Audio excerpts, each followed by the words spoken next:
There's this one core idea that if you really get it, can change absolutely everything for you. And it's this: your mindset. That internal story you're always telling yourself, it isn't just a small part of the game. It is the game. It's what shapes your entire reality and decides whether you'll overcome a challenge or be crushed by it.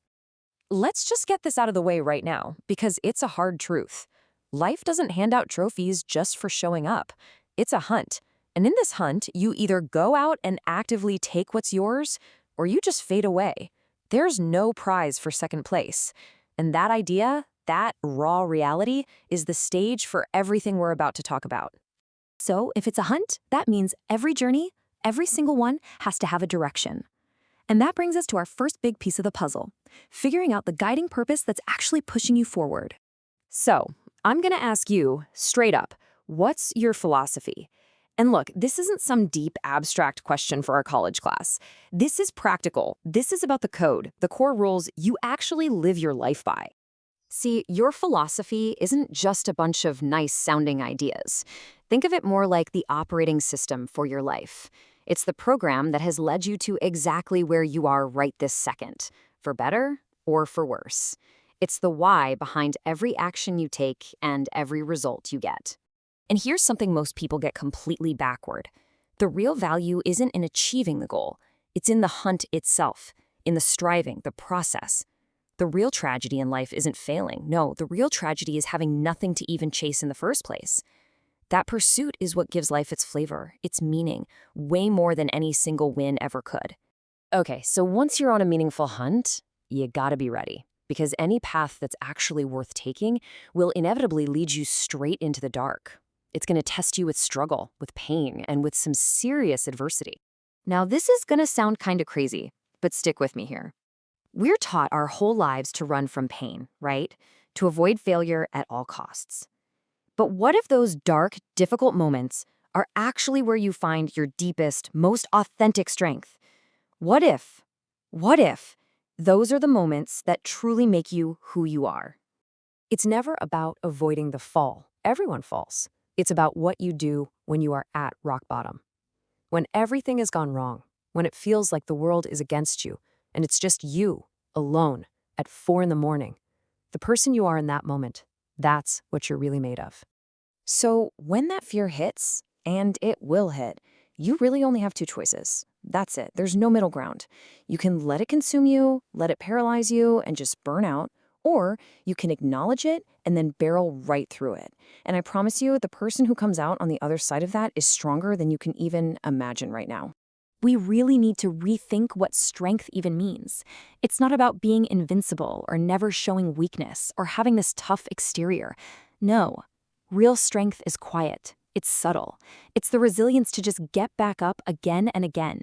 It's having the guts to be vulnerable, and it's learning how to carry your pain without letting it break you.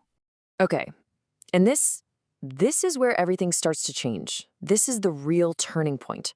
Because once you've faced that darkness, once you've been tested, you earn the power to change your entire world from the inside out. Here it is, the first, most important, non-negotiable step. You have to accept that you are the author of your own story. Full stop. Yeah, there will be obstacles, your environment might suck, people will get in your way, but those are just plot points. The narrative, the actual story, is yours to write. But you can only do that when you take full responsibility for the pen. So let's break this down. There are basically 2 ways to see the world.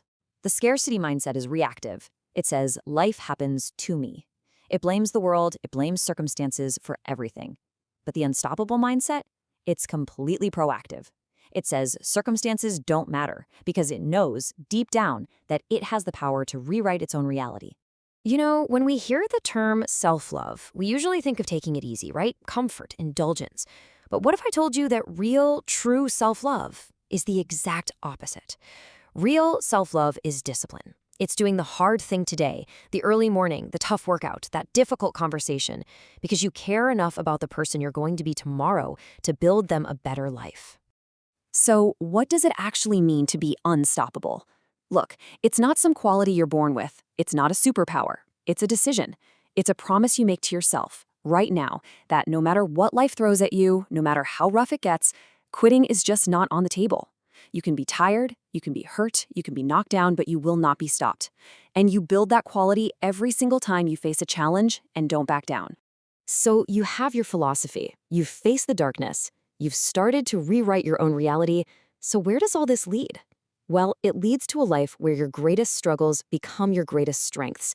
It leads to you creating a story that's actually worth telling. Listen, whatever it is you're going through right now, no matter how impossible it feels, I want you to remember this. It's just a chapter. It is not the whole book. And one day, the story of how you got through this moment will be the exact thing someone else needs to hear to get through theirs. It really makes you wonder, doesn't it? Maybe there's a purpose to all the hardship. Maybe you can't truly appreciate connection without feeling loneliness. Maybe you can't understand what real light is until you spent some time in the dark. It's the contrast. That's what gives life all its meaning. So, I'm just going to leave you with this one thought. The struggles you face today will one day become the story that you tell people. The only question is, what kind of story are you writing right now?